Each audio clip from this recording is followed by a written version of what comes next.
Hello, and welcome to episode 9 of Quizzing Cameron, where I answer your management and leadership questions in a straightforward and practical manner. No buzzwords, no theory here, just simple advice from a manager who's been doing it for a little over 20 years. So if you have any questions, feel free to drop those down in the replies to this video, and I'll go ahead and get those answered in future episodes. But for now, let's go ahead and tackle the ones that we have. Our first question comes from Julie, and it's, if you feel the need to micromanage your team, then micromanage yourself first. How do I feel about that? Well, Julie, I don't really feel very good about that sort of theory. Micromanagement is not something that is terribly productive.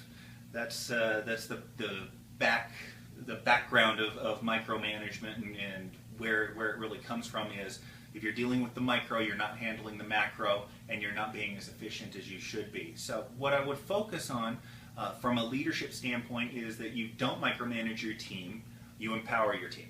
Again, don't micromanage your team, empower your team to do everything for themselves, or as much as possible for themselves. And then from a leadership standpoint from yourself, don't micromanage yourself, find priorities. Again, don't micromanage yourself, find priorities. That will build up your staff, and it'll make sure that you're spending your time on the most valuable things that you possibly can at any particular given moment. Micromanagement doesn't allow you to do that because you're dealing with everything all the time, not the most important things. But that was a great thought, Julie. Thank you. Our next question comes from Pamela, and it is, how do you handle it when your HR department is located in another state? You have a clearly blatant, rude, and threatening staff member. Well, Pamela, that's the sort of situation that can also happen even if HR isn't in a different state. It's sadly something that happens in many workplaces just based on the size and the number of people, and you have different personalities, and different people might slip through the cracks of the hiring process. The key is to focus on the policy that is being broken. So in the case of this particular staff member, threats to another employee would be a policy breach. All right? That's what you want to focus on. You don't want to focus on the fact that the employee is rude to coworkers. Very few organizations have a policy in place for dealing with rudeness that will lead to discipline or people eventually getting let go from the company. But they do have policies in regards to threats. So what you want to do is you want to find that policy. I know you've tried to get HR's attention before on this, so you want to find the policies so that you can quote it. You also want to pull together as much documentation as possible, and you want to pull it from different people if possible. If it's a one-on-one situation, HR is in a very difficult position because it becomes a he said, she said sort of situation. And that opens the company up to liability. And that's the counterbalance to everything that HR does. They want all the employees happy, want to foster a great workplace and bring the right people into the organization, but there is also a liability component. And so the company policy and any sort of documentation that you can give.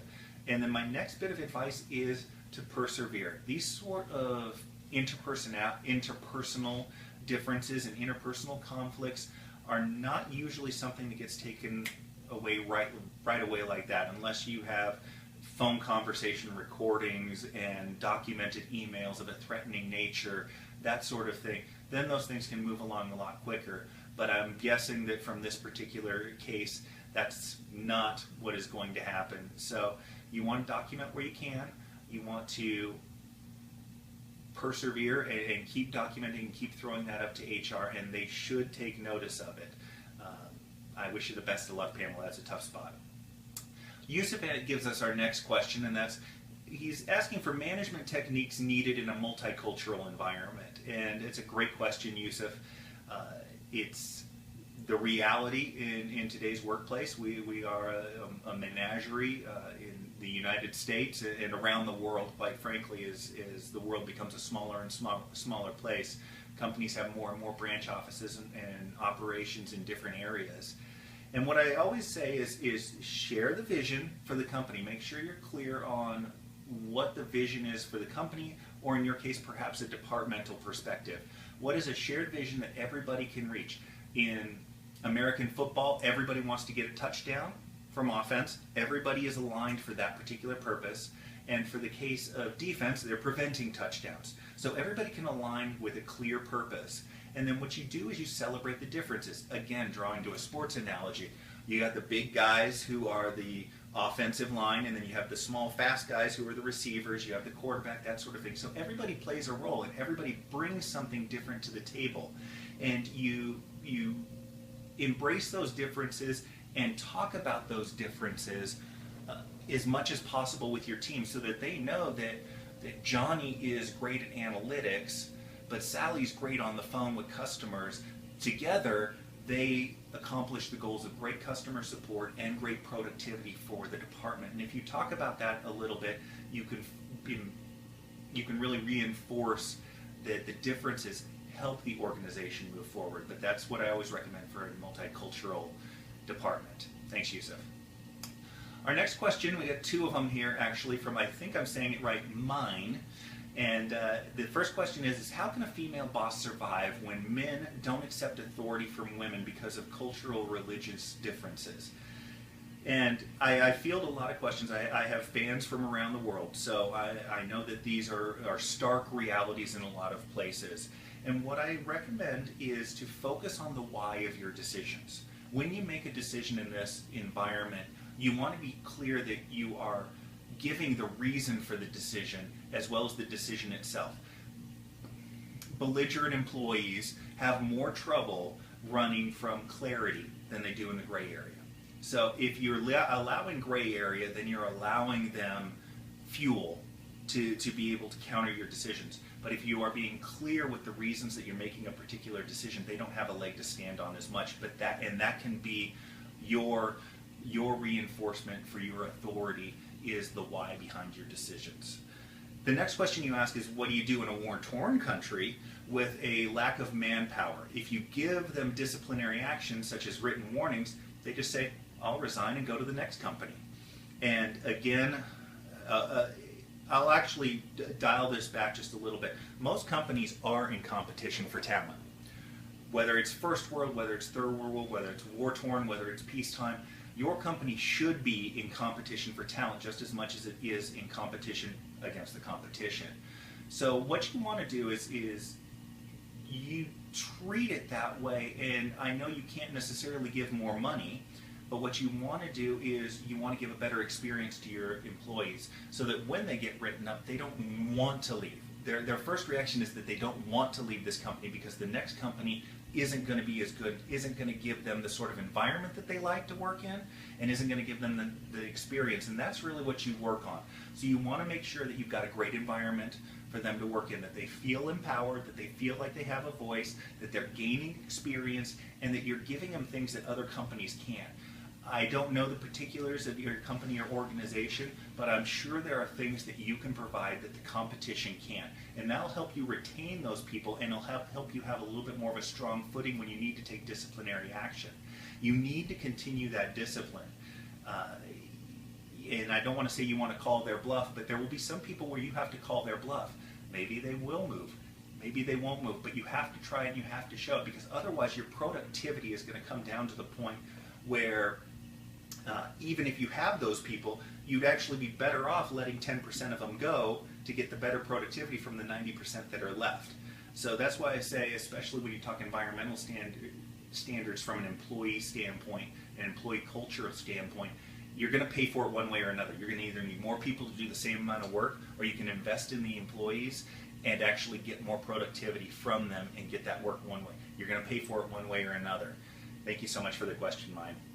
Our last question today comes from Roden, and it is, how would you address a situation in which an incorrect solution is favored by the majority of the team? Compromise or embrace conflict? And this is, from a leadership standpoint, this is the price of asking your employees what their thoughts are. You occasionally have to go down the road where you have to go with the decision that you don't necessarily agree with. I ask my team all the time what they think. It's a way of keeping them involved and a way for me to kind of double check what my thought process is and decisions that we're making. And many times they'll come up with a different course of action than I was thinking, and one that I don't necessarily agree with, but almost all the time I go with what they decide to do. And I don't do it in some sort of childish way. Well, we'll try it the way you guys want to try it. I give it an honest go, and the worst thing that can happen is that we'll learn from it. Now, this can't happen with every decision that's made or the most important decisions. If you really feel strongly about a very important decision, you can't necessarily go back on what they say, so you may need to make that decision yourself and explain to them the why. But that's my best bit of advice, is go with what they say, go with what the majority says. They may have a different perspective than you have, but what you're doing is you're investing in your team members, you're investing in your employees in those cases, and like I say, the worst thing that can happen is you learn, and then you pivot and change directions from there. I actually wanted to field one last question. It comes from John. John's an old friend and fan who asks a very good question, and that is, do I have any questions that I would recommend for hiring? And anybody who's followed me for a while knows that I'm all about the passion of the person. I can teach anybody how to do almost any skill. There's certain of you in certain organizations that doesn't play out correctly, but you really need to look for passion. You need to have a right cultural fit with a person. And so that's where most of my questions go. I ask people on their resumes, my most common question I ask is, what did they like about a job that I see on there? What was one area they liked? John, I know you're in the restaurant business, and I do this for retail people who have retail experience as well, but I'd ask them, at the last restaurant they worked at, what was their favorite dish? And if they can demonstrate some sort of passion for the favorite thing about their job, the favorite product that they sold, the favorite dish that they sold at a restaurant, if they can demonstrate that sort of passion and get that sparkle in their eye, then that's somebody that I'm interested in bringing on board, because I want that passion and that energy. I don't want somebody that has 30 years of experience doing this if they're a stick in the mud, if they're low energy, that sort of thing. I want 30 years of experience, energy, passion. They've been doing it for 30 years because they love it and they love the people that they work with, that sort of thing. But I'll take inexperience and passion over a ton of experience and low passion. So ask them about things that they're passionate about at their workplace. Ask them things that got them excited at their workplace. And if you can't really elicit it and you need some more, then ask them what they're passionate about outside of work. Do they have any hobbies that they're interested in? But what you're looking for is you're looking for that sparkle. You're looking for that sitting up straight in the interview chair and starting to engage you a little bit more. And those are the people that you want on your team. Hope that helps, John. I know you'll have more questions for me later, so I look forward to those. But for everybody else, I'm going to go ahead and sign off from sunny Las Vegas today. I hope you guys have a good one. Thank you.